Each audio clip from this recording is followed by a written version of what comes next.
num dos aportes que o Vasco recebeu, entrou o dinheiro da 777 e o dinheiro sumiu logo depois. Vocês lembram disso? E aí, quando o Vasco foi olhar para aprovar as contas, descobriu-se que esse dinheiro que a 777 depositou no Vasco, ela mesma pegou esse dinheiro e mandou para os Estados Unidos e emprestou para uma empresa do grupo dela, uma empresa financeira da Flórida, que estava precisando de gente um pouco chateado, porque quer chamar a gente de burro, né?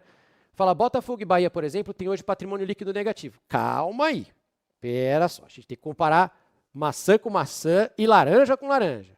A gente não pode comparar a dona dos times e dos ativos com o clube. Clube a gente compara com o clube. Então a gente pode comparar as finanças do Bahia, do Vasco do Bahia, do Vasco e do Botafogo com Bahia, Vasco e Botafogo. A gente não pode comparar o Bahia com a 777. Do mesmo jeito que eu não posso comparar o Vasco com o Grupo City, certo? Então é o seguinte, Vasco, Bahia e Botafogo numa caixinha, e na outra eu pergunto, 777, Grupo City e John Textor. O John Textor está insolvente? O John Textor tem mais dívida do que dinheiro? O Grupo City tem mais dívida do que dinheiro? A 777 tem mais dívida do que dinheiro? É isso que a gente tem que comparar.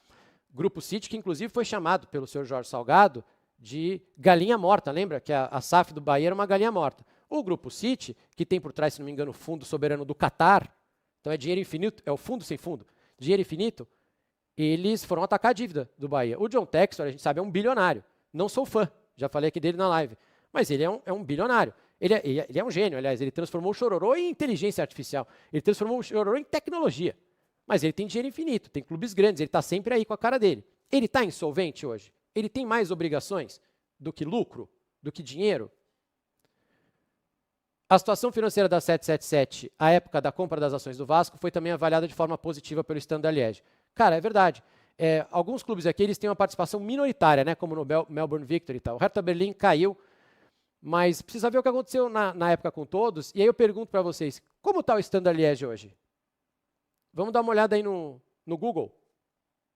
Dá uma olhada no Google, vê como é que está o Standard Liège hoje, o que aconteceu.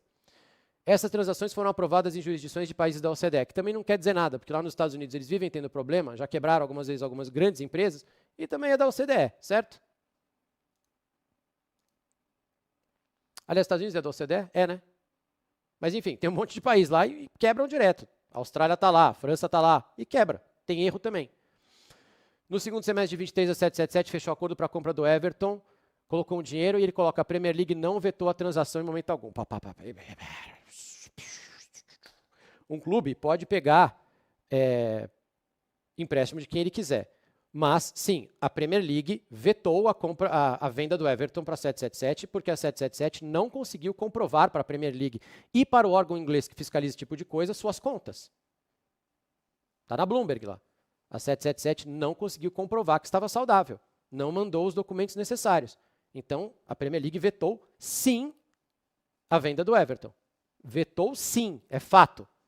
Pode não ter vetado o empréstimo, mas a venda vetou, sim. E digo mais, o Cruzeiro recebeu a 777 e o compliance do Cruzeiro e da XP, na época, não quiseram vender para a 777. Então, o que será que o compliance do Cruzeiro e da XP viram ali que o Vasco não viu? O que será que a Premier League viu ali que o Vasco não viu? As alegações que a 777 não tinha capacidade financeira para comprar as ações no primeiro semestre são desmentidas de forma contundente pelos fatos. Sim, compraram, né? Trata-se de acusações desrespeitosas. Não são acusações, é uma pergunta. Quais foram os documentos que vocês tiveram acesso na época? Ninguém está acusando ninguém de nada. É só falar, pô, o que aconteceu? Por que aconteceu? E esse dinheiro também, eles vivem pegando empréstimo de todo mundo, né? Se a preocupação era com aportes necessários, agora como é que vão pagar isso aí, não é problema nosso. E a transação, é lamentável que num momento que o Vasco precisa de paz e união, tem pela frente, estamos perdendo tempo com foco, com opiniões rasas e acusações estudadas, acho que aqui não é para a gente também. Mas enfim, está aí.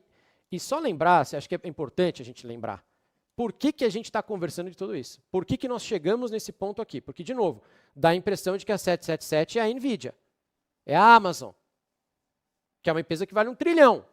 Nós estamos aqui porque a 777 foi processada nos Estados Unidos, em Nova York. Uma empresa que emprestou dinheiro para a 777 acusa a empresa de fraude. Disse que o Josh Wander e os outros caras ali fizeram double pledging, ou seja, eles pegavam o empréstimo de uma empresa aqui e colocavam como garantia meu carro.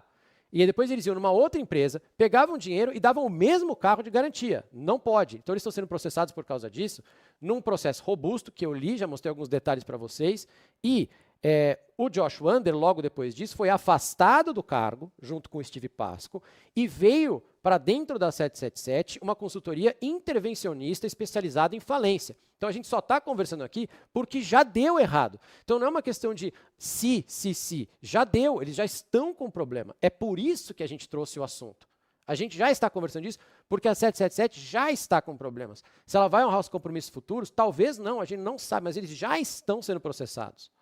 Foi por isso que a gente chegou nesse ponto. Acho que é importante de lembrar que não é que a gente está supondo e que está tudo bem.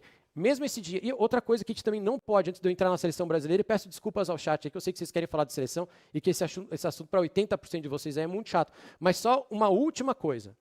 Dinheiro e depois essa empresa pagou. Tem alguma coisa errada nisso? Não. Mas é normal isso? Vocês acham ok para um clube de futebol fazer isso? O clube de futebol agora empresta dinheiro para os outros. Então você vê um clube de futebol que tem uma dívida de 700 milhões, recebe um aporte e pega esse dinheiro e manda para uma outra empresa do grupo para fazer um empréstimo. É o curioso caso do clube devedor que também empresta. Vocês acham normal? Isso é a 777 trabalhando. Chega. Aguardemos os próximos capítulos. Vamos falar de seleção brasileira.